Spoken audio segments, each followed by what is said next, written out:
कार्यक्रम के प्रसारण पुण्यार्जक हैं श्री आरपी जैन, श्रीमती ममता जैन, श्री प्रशांत जैन, श्रीमती दिव्या जैन, पुत्र भरत जैन, श्रीमती सौम्या एवं पारस जैन। श्रावण सुधी पूर्णिमा के दिन श्रेयांसनाथ भगवान के लिए निर्वाण का लाभ हुआ था। मोक्ष कल्याणक मनाने के लिए इस तिथि के दिन सौधर्म इंद्र भी परिवार के साथ उपस्थित था और कल्याणक मनाया गया, महोत्सव मनाया गया। किंतु महोत्सव मनाने के उपरांत यथास्थान वह इंद्र परिवार के साथ पुनः जहां से आया था वहीं पर पहुंच जाता है।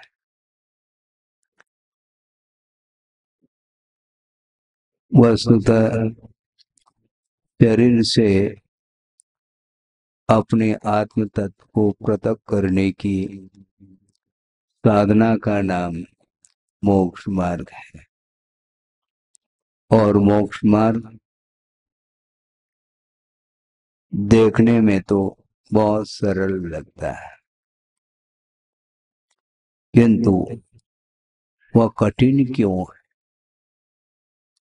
उसमें कठिनाई क्यों आती है? केंद्र में प्रत्येक कार्य करने के दृष्टि से देखा जाए, सांसारिक कार्य की अपेक्षा से कह रहा हूं, प्रत्येक संसारी प्राणी अलौकिक कार्य में दिन रात व्यस्त हो जाता है। उसके पीछे लक्ष्य क्या है? केंद्र में कौन पदार्थ आ जाता है? सबसे निकटवर्ती वह शरीर आ जाता है। शरीर के लिए सब कुछ किया जा रहा है। कोई व्यापार करता है, कोई कृषि करता है, कोई सर्विस करता है।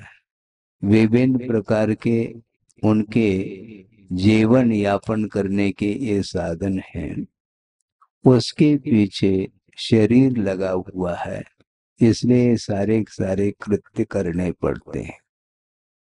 बहुत अच्छा प्रसंग आपके सामने दे रहा हूं, बहुत प्रासंगिक है और अध्यात्म तक पहुंचने के लिए यह कारिका बहुत उपयुक्त मानी जाती है।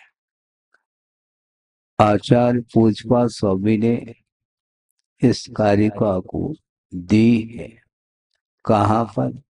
जहां तक मुझे स्मरण में है, समाधि तंत्र की यह कारिका है कि देहांतर गतेर बीजम, देहांतर गतेर बीजम देहेस्मिन् आत्म भावना, बीजम विदेह निष्पत्तेर आत्मन्ने पात्म भावना। कितना मार्मिक यह श्लोक है। देहांतर गतेर बीजम, देह से देहांतर को प्राप्त करता है संसारी प्राणी, नवीन नवीन शरीर को प्राप्त करने के लिए जाता है। उस नवीन शरीर की प्राप्ति का कारण कौन है? देहेस्मिन् आत्म भावना, शरीर में जो आत्मा की बुद्धि है वही नवीन शरीर को प्राप्त करने के लिए बीजभूत है, ऐसा कहा। सोचो, विचार करो। नवीन नवीन शरीर चाहता है संसारी प्राणी और उसके लिए वह शरीर मिलता है, किंतु किसके कारण मिलता है? शरीर सो मैं, शरीर में जो आत्मा की बुद्धि है, देहेस्मिन् आत्म भावना, शरीर में आत्मा की जो भावना है, उस भावना के कारण ही नवीन शरीर को प्राप्त कर लेता है संसारी प्राणी और शरीर के आधार से ही वह संसारी प्राणी सुख एवं दुख का अनुभव करता है। चतुर्गति रूप संसार में परिभ्रमण जो हो रहा है इसका केंद्र शरीर है, ऐसा कहा है। जब शरीर के पीछे संसारी प्राणी दौड़ लगाता है, यह सप्त धातुमय शरीर है, ये ध्यान रखे। 12 भावना का चिंतन आप लोग करते हैं, किंतु 12 भावना की चिंतन की जो सार्थकता है वह वैराग्य के साथ ही 12 भावना की चिंतन की सार्थकता शुद्ध होती है। गुरुदेव ने कई बार यह प्रसंग बनाया है, पंच कल्याण के महोत्सव में भी इस विषय को उन्होंने दिया है, और भी अन्य स्वाध्याय आदि के प्रसंग में भी इस विषय को दिया है कि संसारी प्राणी की दृष्टि शरीर से हट करके आत्मा की ओर जा नहीं पाती। सुबह होते ही उस शरीर को संस्कारित करने के लिए न जाने कौन कौन से पदार्थों का इस्तेमाल करता है। सप्त धातु में ये शरीर है और सुगंधित पदार्थों का संयोग मिलने के उपरांत भी वो सारे सारे सुगंधित पदार्थ ये शरीर के स्पर्श के कारण वह दुर्गंधित हो जाती है, वह सुगंधी समाप्त हो जाती है, क्योंकि यह बदबूदार यह शरीर है। दिव्य शरीर तो फिर भी ठीक है, जो देवों का शरीर होता है वह वैकृत परमाणु से निर्मित होता है, उसके अंदर सप्त धातु नहीं होती। किंतु जो औदारिक शरीर है जिसको धोने के लिए आप बार बार प्रयास करते हो, पूरा समुद्र का जल भी समाप्त कर लो तो भी उस शरीर में शुचिता नहीं आ सकती। किंतु चिंतन करे तब की बात है। सुबह उठते ही जिस प्रकार अपने षड आवश्यकों को पालन करने के लिए श्रमण तत्पर हो जाता है, और जो व्रती हैं वे भी अपने व्रतों को निर्दोष पालन करने के लिए तत्पर हो जाते हैं, किंतु संसारी प्राणी की स्थिति कुछ भिन्न ही देखने को मिलती है। सुबह उठते ही क्या करता है, स्नानादिक से निवृत्त होकर के मंदिर जाने के पहले इन्हें देव दर्शन करने की पूर्व में अपना दर्शन कर लेता है आईने में। बुरा तो नहीं लग रहा है? हकीकत है, इसमें बुरा मानने की क्या आवश्यकता है, मुझे बताओ। ऐसा कोई भी व्यक्ति अपवाद के रूप में नहीं आएगा जो सुबह उठते ही स्नानादिक से निवृत्त होने के बाद और देव दर्शन के पूर्व में अपने मुख का दर्शन कर लेता है? वह आवश्यक है क्या? स्नानादिक से निवृत्त हो गया, पर्याप्त है, आपका शरीर शुद्ध हो गया। सोले के कपड़े पहन करके आप मंदिर जाओ और भगवान का दर्शन कर लो, जिसके माध्यम से भावों में पवित्रता आ सकती है, और भावों में पवित्रता आए इस उद्देश्य को लेकर के आपने स्नान किया है, शरीर को पहला पवित्र शुद्ध कर लिया है और शुद्ध वस्त्र पहने हुए हो, फिर बाद में उस दर्पण को देखने की क्या आवश्यकता पड़ गई आपको? महाराज, आपको इसका क्या अनुभव है?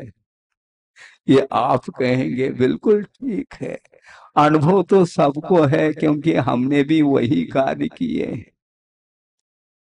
ज्ञान होने के उपरांत उपदेश की बात आती है, किंतु अज्ञान दशा में कोई भी संसारी प्राणी इन कार्यों से अछूता नहीं रहा। प्रतिदिन का ये कार्यक्रम है और अपने मुख को वह देखता है, कहीं मुख पर कोई कालिक तो नहीं है? उसको वह निकालने का प्रयास करता है और मुख को और अलंकृत करता है। शरीर को वस्त्र से शरीर को ढाकना यहाँ तक तो ठीक है, किंतु अनेक प्रकार के आभरणों के माध्यम से शरीर को अलंकृत करने का अर्थ क्या है? वह शरीर अलंकृत कर रहे हैं आप, किंतु आत्मा जो अलंकृत होगी वह शरीर के माध्यम से नहीं होगी, क्योंकि शरीर में आत्मा की जो बुद्धि हो जाती है उसके माध्यम से ही नवीन नवीन और शरीर मिलते चले जाएंगे। अतीत अनंत काल में अनंत बार नए नए शरीरों को प्राप्त कर लिया है और उसको सुसज्जित कर देता है, डेकोरेट कर लेता है, अनेक प्रकार के सौंदर्य प्रसाधन वस्तुओं का इस्तेमाल करता है। इसके बावजूद भी वह सुगंधित पदार्थ भी वह दुर्गंध के रूप में परिवर्तित हो जाते हैं। किसके संपर्क में आकर के वो सुगंधित पदार्थ बदबूदार होते हैं? आत्मा के संपर्क में आकर के नहीं, किंतु शरीर के संसर्ग के कारण वो सारे सारे सुगंधित पदार्थ अपने स्वभाव को छोड़ देते हैं। सोचो, विचार करो।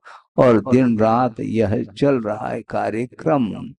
हाँ, 80 साल का हो तब भी वह आईना हाथ में लेता है और आंखों में रोशनी कम हो रही है, इसके बावजूद भी चश्मा पहन करके, चश्मा लगा करके अपने शरीर का निरीक्षण करने के लिए वह आईने को हाथ में लेता है। आईना हाथ में है और हाथ कप रहा है, फिर भी शरीर की ओर जो दृष्टि है वह समाप्त नहीं हो पा रही। बहुत कठिन है। और आज ये अनादिकालीन संस्कार है, हम क्या करें? अनादिकालीन जो संस्कार हैं उनको नए नए और जो है वैश्विक संस्कारों को क्यों ऐड कर रहे हैं आप? 1 साल पूर्व के संस्कार जो थे और 1 साल में और घनीभूत हो रहे हैं। उन संस्कारों को कम करने के लिए कहा जा रहा है, उन संस्कारों को बढ़ाने के लिए थोड़ी कहा जा रहा है, और निरंतर वह बढ़ाता चला जाता है। अतृप्त जन का मोह ऐसा का दाव वन्नीर महेंद्रनम असात संततेर बीजम अक्ष सौख्यम जगुरुजना। जिनेन्द्र भगवान का ये कहना है कि अक्ष सौख्यम अर्थात इंद्रियों के माध्यम से उत्पन्न होने वाला जो सुख है वह अतृप्त जनकम तृप्तिम न जनयति इति अतृप्त जनका। तो तृप्ति को करने वाला वह इंद्रिय सुख नहीं, इसके उपरांत भी इंद्रिय सुख में संसारी प्राणी डूब रहा है। और मोक्ष कल्याणक मनाना चाहो, कैसी बात बनेगी? गुरुदेव ने ये कहा था कि तीर्थंकरों की यह विशेषता है, अन्य सामान्य जीवों की विशेषता कुछ अलग है। तीर्थंकरों की बात कही जा रही है। एक बार उनके जीवन में वैराग्य हुआ, 12 भावना का चिंतन प्रारंभ किया, तो पुनः लौट करके हवेली की ओर जाना पसंद नहीं करते हैं। उनके हवेली के समान तुम्हारी हवेली है क्या? सोचो, विचार करो। चक्रवर्ती की संपदा भी उनके वैभव, उनके संपदा के सामने कोई मायना नहीं रखता। वह वैभव अद्भुत वैभव है, वह इंद्र के लिए भी वह उनके भाग्य में भी नहीं। समो शरण की रचना कर लेता है कब? केवल ज्ञान होने के बाद। करो, कोई बाधा नहीं, लेकिन उस केवल ज्ञान होने के पूर्व में और दीक्षित होने के पूर्व में जिस हवेली में वो कौन श्रेयांश कुमार रहते थे, श्रेयांश राजा रहते थे, उस समय देखते ही बनता है वह वैभव। किंतु ये ध्यान रखो, उन्हीं का कहना है, मैं अपने तरफ से कोई भी उसमें बगार नहीं लगा रहा हूं। जो उन्होंने कहा है उसको ही आपके सामने प्रस्तुत किया जा रहा है कि वस्तुतः यह वैभव किसी काम का नहीं, क्योंकि अनंत काल से उस वैभव का सहारा लिया है, किंतु आत्मा का सहारा ले नहीं पाया। परमार्थ को प्राप्त करना चाहो तो अर्थ को आप जीर्ण तृण के समान समझेंगे, वह प्रतीति में आ जाए तब कहीं जाकर के वह वैराग्य उत्पन्न होता है, उसके बिना नहीं। और एक बार वैराग्य उत्पन्न होते ही लोकांतिक देव उनके चरणों में आ जाते हैं। किसके? श्रेयांसनाथ बने नहीं, किंतु बनने वाले हैं, और उनके चरणों में आकर के वैराग की सराहना करते हैं, वैराग की प्रशंसा करते हैं, वैराग का समर्थन करने के लिए आते हैं। ध्यान रखो, अन्य किसी कल्याणक में लौकांतिक देव नहीं आते। सौधर्मेंद्र गर्भ कल्याणक में भी उपस्थिति दर्ज करता है, जन्म कल्याणक में, दीक्षा कल्याणक में भी आता है, केवल ज्ञान कल्याणक में आता है, निर्वाण कल्याणक में भी उपस्थित होता है। पांचों कल्याणकों में वह सौधर्मेंद्र उपस्थिति दे रहा है। किंतु जब तक वैराग्य नहीं होगा तब तक लोकांतिक देवों का आना संभव नहीं। वह जन कल्याणक में आना चाहिए उनको। किसको? लोकांतिक देव को नहीं आते। क्या जन्म माना? जन्म से ऊपर उठने के लिए वह अवसर तो आने दो। वैराग उत्पन्न हो जाए तब तो वैराग की सराहना करने के लिए तो मैं आऊंगा। अन्य कल्याणकों में वो देव नहीं आते, और सौधर्म इंद्र के लिए वह विशेषण नहीं मिला है जो लोकांतिक देवों के लिए विशेषण मिला है। क्या? समस्त देवों के बीच में रहने वाले जो लोकांतिक हैं उनके लिए देवर्षि यह संज्ञा प्राप्त है। देवों में वो ऋषि के समान है। सोचो, विचार करो, वैराग्य में उनका जीवन वहां पर व्यतीत होता है। 8 सागर की आयु है। लौकांतिका नाम अष्टौ सागरोपमानी सर्वेशाम, सर्वेशाम लौकांतिक देवानाम अष्टो सागरोपमानी। 8 सागर के जिन्हें आयु प्राप्त है, द्वादशांग के वो पाठी होते हैं, और शुभ्र वस्त्र पहनते हैं। सामने बैठी बहने व्हाइट कलर, रंग बिरंगे नहीं, शुभ्र वस्त्र यह अपने आप में शुक्ल लेशा का प्रतीक है। गुरुदेव ने कहा, तो वैराग्य के बिना जीवन जीना कोई मूल्य नहीं उस जीवन का। और एक बार वैराग्य भावना अथवा वारा भावना का चिंतन करते हैं तो वो मुड़ मुड़ करके उनकी दृष्टि हवेली की ओर नहीं जाती बंधुओं। किंतु आप लोग आते हैं पुनः वापस अपनी हवेली की ओर मुड़ जाते हैं। संसारी प्राणी इसी प्रकार करता आया। कब तक करोगे? जिया कब तक उलझेगा संकल्प विकल्पों में। इस प्रकार आप लोग भजन पढ़ते हैं।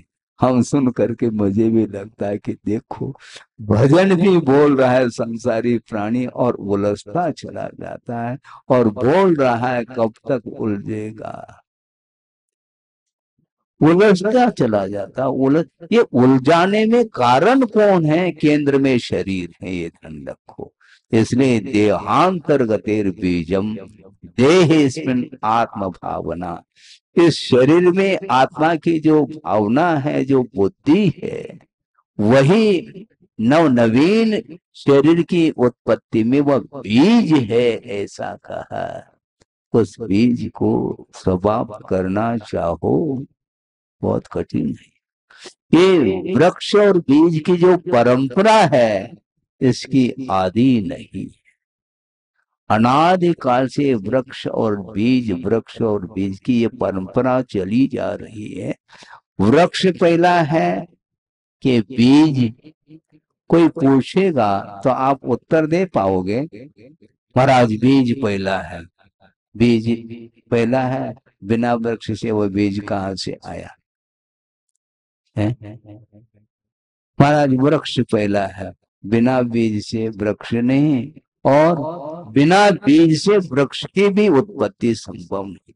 तो बीज और वृक्ष में कोई आदि नहीं है, दोनों अनादि काल से चल रहे हैं ये। इसलिए इस परंपरा को समाप्त करना चाहो तो सबसे रास्ता तो ये है कि बीज को ही दग्ध कर देना चाहिए। बीज को जिसने जला दिया तो वृक्ष की उत्पत्ति संभव नहीं। चना है आपके पास, उसको आप बोएंगे क्योंकि वह बीज है, किंतु भुना हुआ जो चना है, काबुली चना, वो खाने में तो आता है, किंतु उसका वपन करोगे तो कभी भी वह चना अंकुरित नहीं हो सकता, क्योंकि उसका बीजत्व नष्ट हो चुका है। उसी प्रकार मोह रूपी बीज को नष्ट किए बिना संसार रूपी वृक्ष खड़ा नहीं हो सकता, उसको समाप्त करने की आवश्यकता है। संसार रूपी वृक्ष को तो हम कुठाराघात करना चाहते हैं, किंतु बीज को समाप्त करो ना। आपने वृक्ष को ऊपर से काट लिया, किंतु मूल तो जड़ तो है, और पुनः वह वृक्ष पुनः विकसित होगा।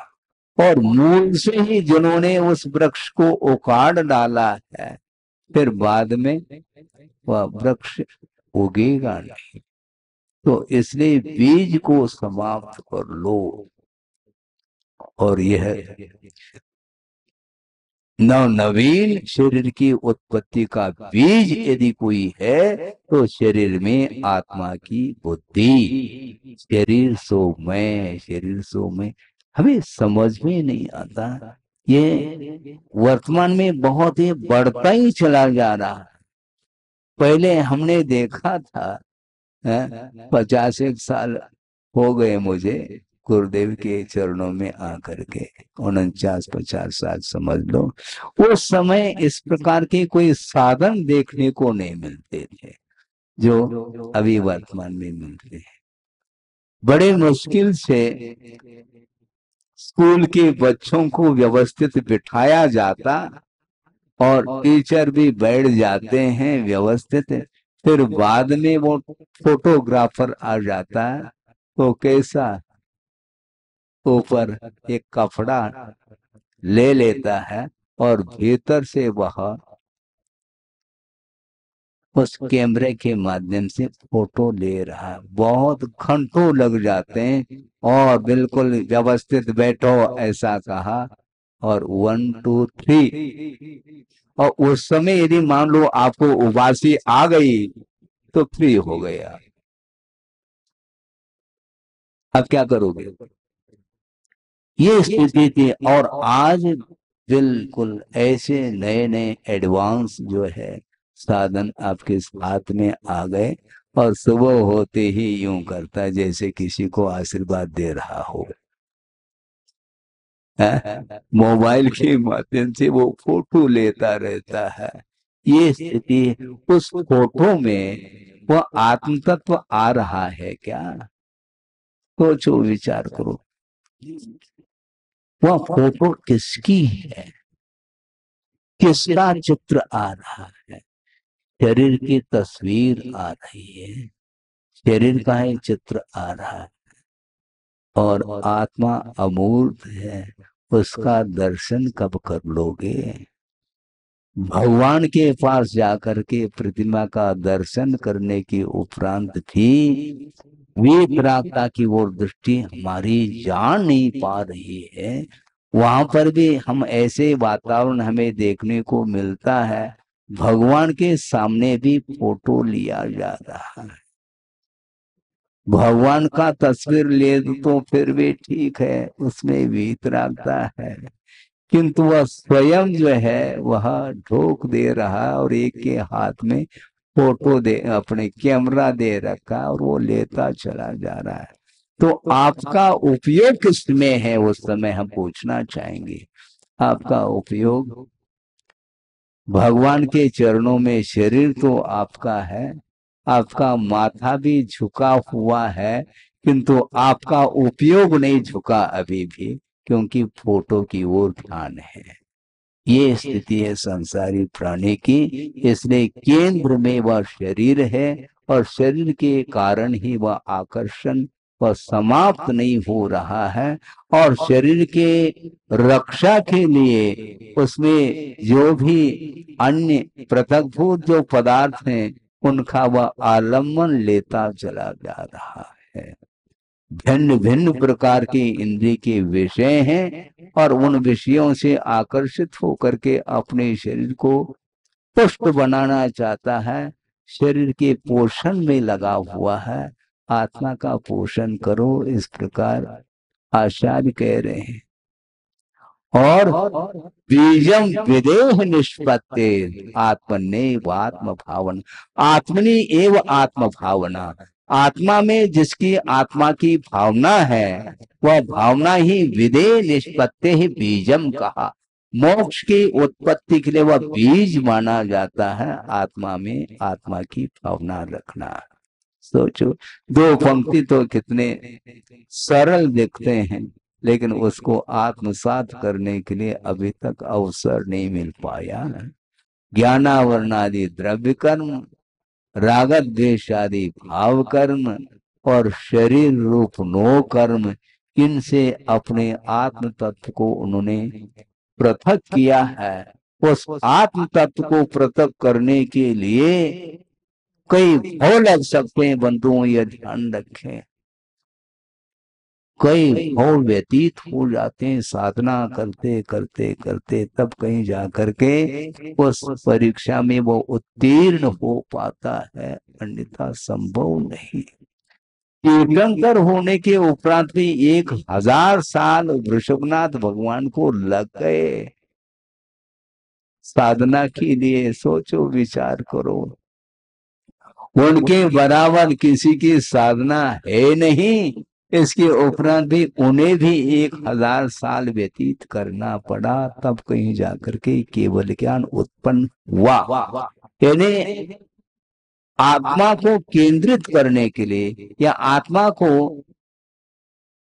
संयत बनाने के लिए इतना काल व्यतीत करना पड़ा। उनका उपयोग भी अस्थिर रहा, अन्यथा एक अंतर्मूर्त में केवल ज्ञान होता है तो 1000 साल क्यों लग गए? ध्यान का काल तो अंतर्मूर्त ही है, किंतु ध्यान की जो भूमिका है उसके लिए 1000 साल उन्हें व्यतीत करना पड़ा, तब कहीं जाकर के केवल ज्ञान हुआ ध्यान के माध्यम से। और ध्यान, रौद्र ध्यान से ऊपर उठने के बाद भी ये स्थिति है। हाँ, पूर्व कोटि तक भी साधना करने के उपरांत भी मोक्ष प्राप्त हो ये कोई अनिवार्य नहीं है। और एक व्यक्ति को 8 साल अंतर्मुक्त के उपरांत भी निर्वाण का लाभ हो रहा है। तो अंतर ऐसा क्यों है? अंतर इसी को बोलते हैं, परिणामों में जो निर्मलता जितने परसेंटेज में आना चाहिए वो जब तक नहीं आता तब तक उसकी यही स्थिति रहती है। इसलिए आपका समय हो गया है। इस पवित्र भावना के साथ अहिंसा परमो धर्म की जय। बोधि समाधि परिणाम शुद्धि स्वात्मोपलब्धि शिव सौख्य सिद्धि चिंतामणिम चिंतित वस्तुदाने। इस कार्यक्रम के प्रसारण पुण्यार्जक हैं श्री आरपी जैन, श्रीमती ममता जैन, श्री प्रशांत जैन, श्रीमती दिव्या जैन, पुत्र भरत जैन, श्रीमती सौम्या एवं पारस जैन।